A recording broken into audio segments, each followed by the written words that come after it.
Hello there, and in today's Merry Monday I'm sharing with you how to make one of these fabulous self-closing boxes. It's quite a large one. It's made from 2 sheets of A4 card, so I'm struggling to fit it on the screen. And the top, you just pop the sides to pop your gift inside, and then when you let go it closes back up. And I've just popped a bit of twine on mine, but that doesn't stop the box from opening or closing, so that can just be a nice design feature. But then it pops shut. This one's a great size for a stamp set, a DVD, some socks, whatever you're thinking of gifting for Christmas this year. So let me go ahead and show you how I made it. The first thing you're going to need is 2 pieces of A4 card. This is European A4, which I think is the same in the South Pacific. American and Canadian French, your A4s are slightly different size to ours. I'll try and give you some measurements in inches as and when I can. So the first thing we're going to do is we're going to pop some score lines in here. One's the front, one's the back. If you want to stamp on them, do it now. Okay, but for the purpose of this, I'm not going to worry about it. But do your stamping now. And then we'll start scoring. So both are going to be scored the same way, so I'm just going to show you one.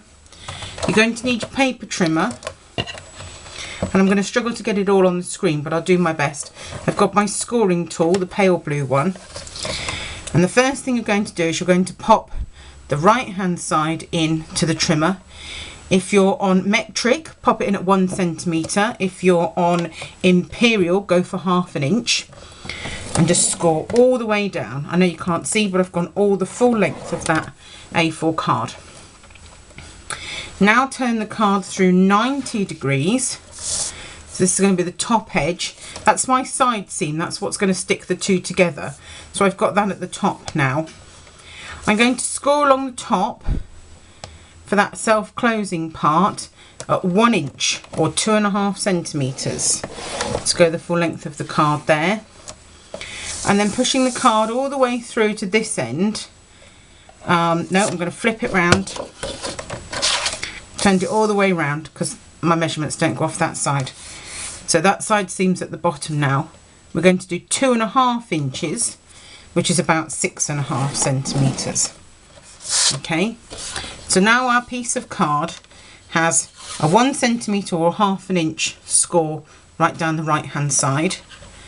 A 1 inch or 2.5 centimetre score all the way across the top, and a 2.5 inch or about 6.5 centimetre score all the way across the bottom. Okay, you're done with your paper trimmer for now, but you are going to need a ruler and a scoring tool.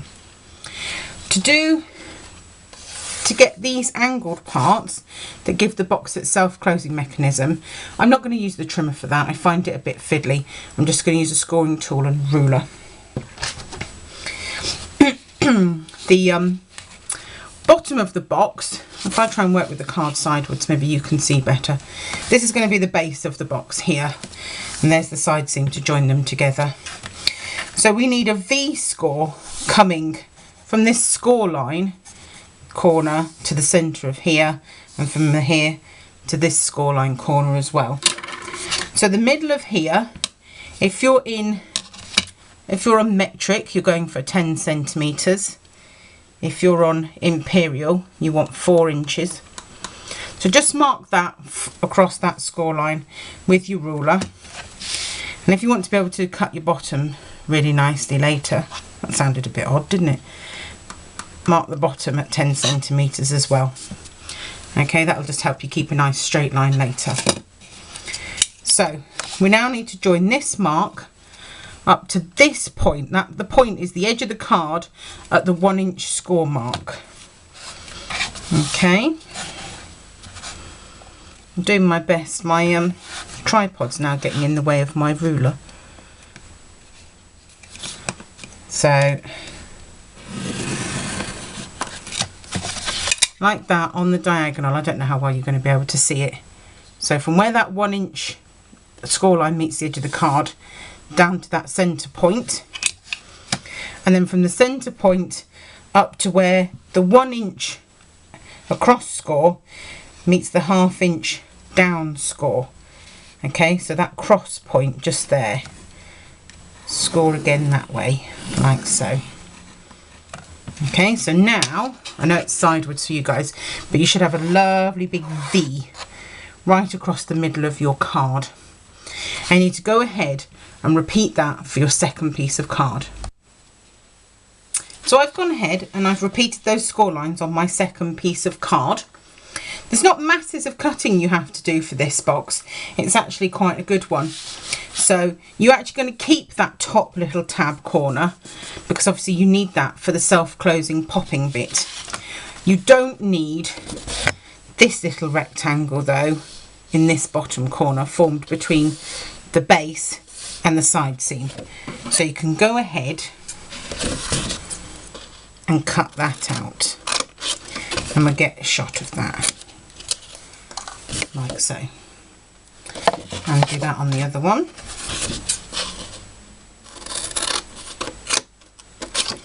My light's not brilliant in here today and it's not great for seeing score lines on this grey card. Okay, we're also going to need to cut a line between that centre point where the V meets and that other mark that we made at the bottom, just a straight line. You could draw it or score it in if you prefer. I'm just going to eyeball it between the two indentations that I made. You're just snipping up to the score line, that's all. There you go, there's the base of the bag. So just up the centre there. Okay, so we'll go ahead and do that on the other one.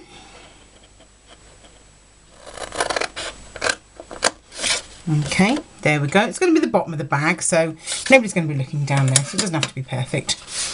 Okay, now we can go ahead and we can start to fold all our score lines, because now we're getting ready to stick it all together. Believe it or not, that was quick, wasn't it? Okay, this one, I folded those under like that, but this one, the way the box goes, you want to fold that in the opposite direction. Not a very good score line, was it? Let's take a bone fold to that.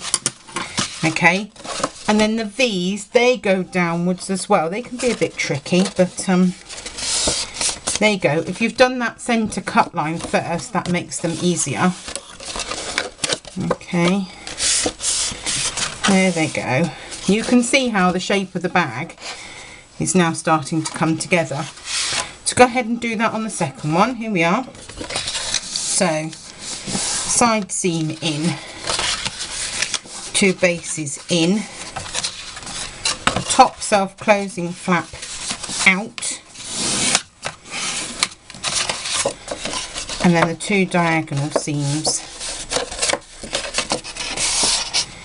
in, 1, 2.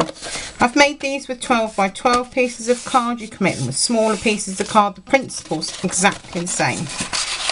So now we've got all those score lines folded, we can start to see about sticking it all together.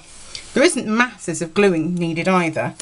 Primary one being we need a length of tape down this side seam that we put in, all the way down. There we are, same on the other one.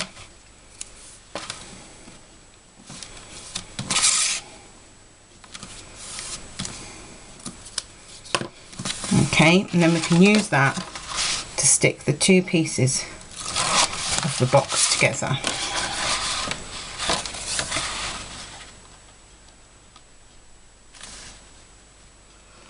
Make sure those score lines all meet up. There we go, there's one. And if I flip this one over,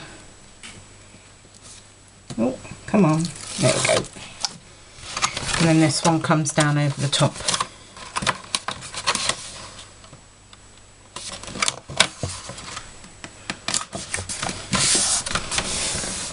There we go. And you can see with the diagonal score lines, it's all starting to come together now. So we've just got the base to assemble now. That's probably the trickiest bit of the whole box, but I promise you it's not that hard. Right then, I'm struggling slightly with having this on my camera because I can't get my tripod to go any higher, but we're going to give it a go. So this is the bottom of the box. These are the 4 flaps, and you can see the bottom of the box has this sort of quite nice diamond shape to it. Okay, to stick it together, we're going to take 2 opposite flaps, okay, and then if you push them until the parallel lines match up like that. Do you see? They only overlap by, I'd say, about an inch, 2.5 centimetres through that centre section. Okay, so that's where we're going to apply some glue. You can use tape. I'm just going to pop a little bit of Tombow on there. Okay, just through that little overlap bit. Okay, and then bringing them back to overlap. So you're looking for this edge here to then be in line with this edge. So you basically end up with 2 parallel lines.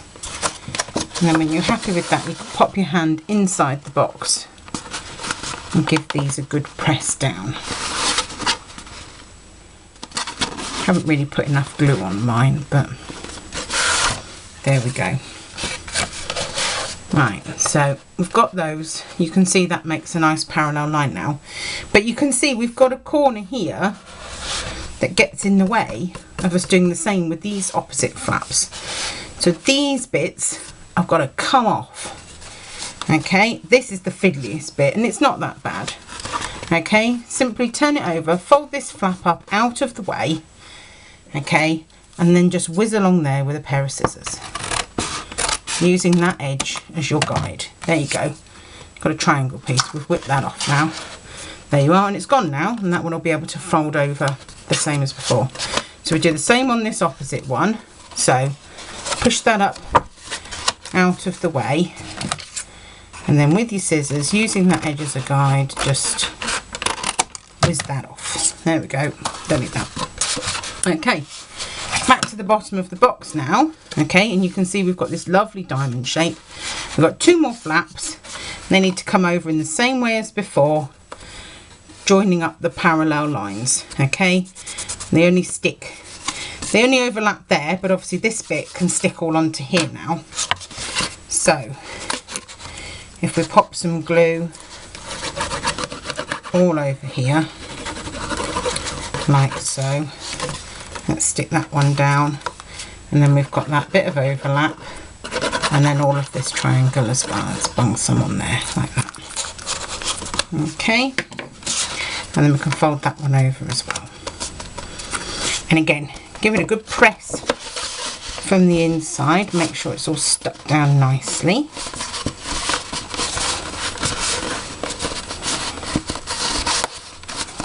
Okay, and then when you're happy with that, we've just got these last 2 corners, like the other ones we took off just now, they've just got to come off. Okay, so again, using the box as the guide, pair of scissors, just whiz those off. There we are, and the one on this side. So there we go. There we are, gone. And there is our self-closing box. That just springs back.